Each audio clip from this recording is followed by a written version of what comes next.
Okay, mga mamsi at papsi, ito ho tayo, tulungan niyo ako sa ating challenge for today. Para siya sombrero, no? Pwede ba itaob ganun? So, hulaan daw natin kung ano ho klaseng pagkain ito. Para siyang pizza na ibang shape. Egg tart. Mukha naman siyang cupcake, tapos may cheese sa taas. Kahawig na lasa ng pizza kasi sa cheese. Tsaka yung sa crust niya. Parang may beef na egg tart. Lasa siyang roast beef, tapos cheesy pa siya. Masarap siya. Tikman nga natin. Ito. Parang chicken. Ang sarap. Ang lasa-lasang cheese. Lasang lasagna, carbonara, parang pasta. Sa dinami-dami ng mga produkto na binigyan ng spotlight, isa ito sa mga pinakabago sa panlasa at pantinig. Ano kaya ito, mga mamsi?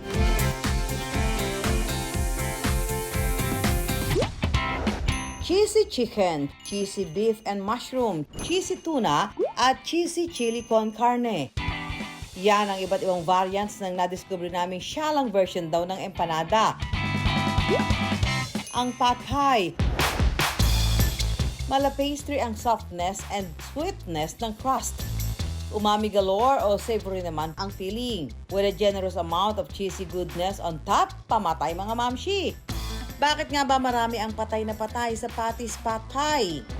Hi mga mamshi! So today, ipapakita ko lang po sa inyo kung paano po namin ginagawa ang aming bestseller na cheesy chicken pot pies. Ang first step po para sa crust po ng pies, i-mix po yung flour. Tapos po, unti-unti po ilalagay ang butter. Pag ang consistency po niya ay parang wet sand, kumbaga, dun po natin pwede unti-untiin idagdag ang ating ice water. Itabi na muna ang nagawang dough para sa crust ng 30 minutes to 1 hour sa inyong refrigerator. Saka ito iro-roll at i-flatten para maayos na mailatag sa pan.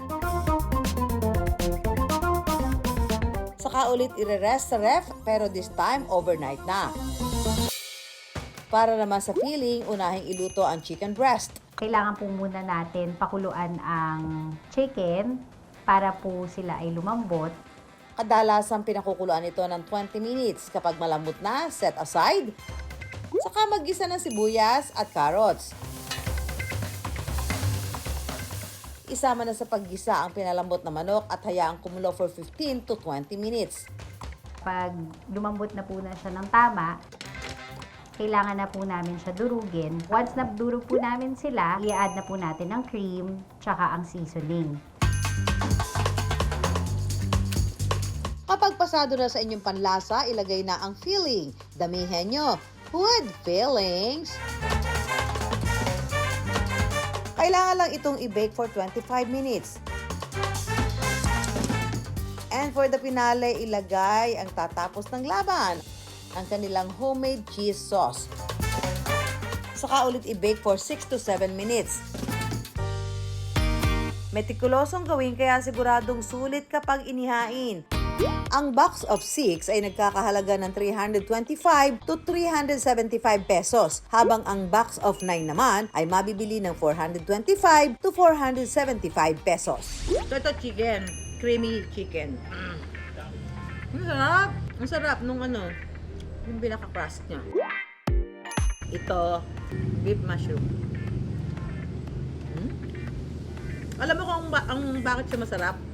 Yung cheese niya ang sarap. Not your ordinary cheese. Parang tuna ba to? Ang masarap siya talaga kasi yung cheese niya ang dami. Kaya napakalasa, ang sarap. Good to, ha? This is good. Totoong good. Totoong good to.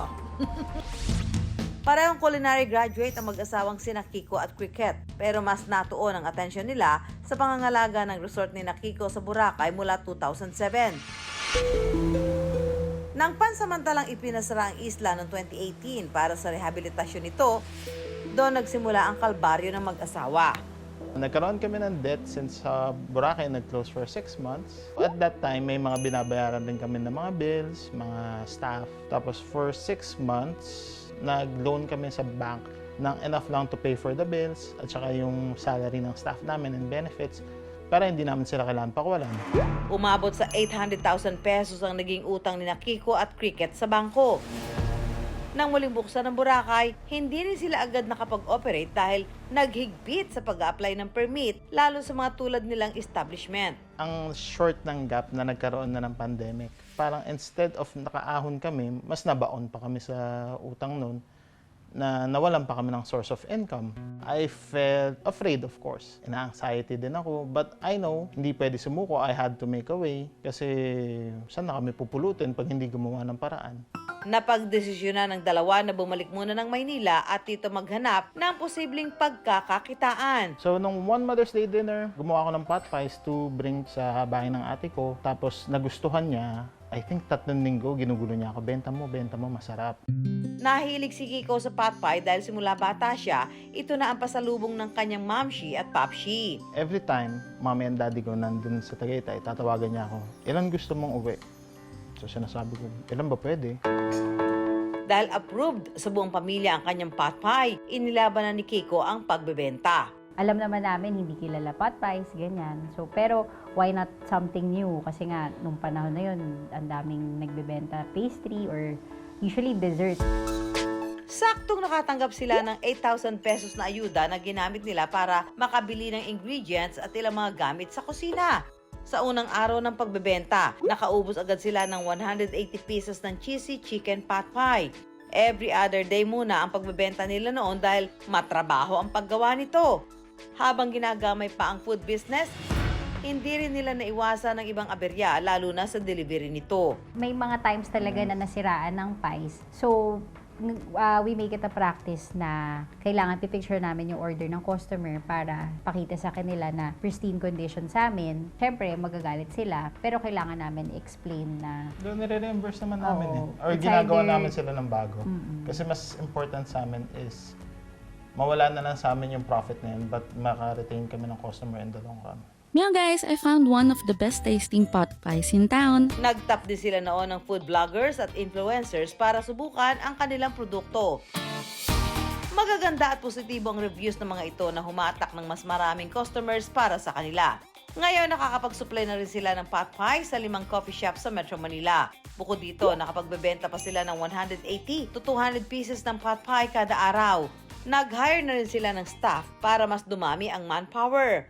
Sa isang buwan, kaya na nilang kumita ng 100,000 pesos. Kapag holiday season, umaabot pa ng triple ang kinikita nila. Bongga! At ang napakalaking utang sa bangko noon, fully paid na ngayon. Naipa-renovate na rin nila ang resort sa Boracay at nakakapag-travel pa kasama ang kanilang mga pamilya. Talaga namang hayahay ang buhay nang dahil sa pot pie. Ang next target naman ng mag-asawa, makapagpagawa ng commissary. Ika nga ng dalawa, salamat ayuda, ang 8,000 piso, nag-times 10 dahil sa kanilang sipag at tiyaga. nakakatakot talaga. Pero wala naman din mawawala kung magta-try. It's all about timing at saka yung opportunity. Kasi kapag pipilitin natin na magsimula ng business, hindi mo naman talaga nasa loob, na hindi mo alam, hindi mo sigurado. Medyo setting up for failure yun. But if gusto mo talaga, alam mo talaga, pinag-aralan mo kung ano yung gusto mo gawing negosyo, yung ins and outs, yung potential doon is mas malaki. Meron kaming client before, sabi ng wife ko, maraming salamat for supporting a small business. Sabi niya, no, growing business kayo.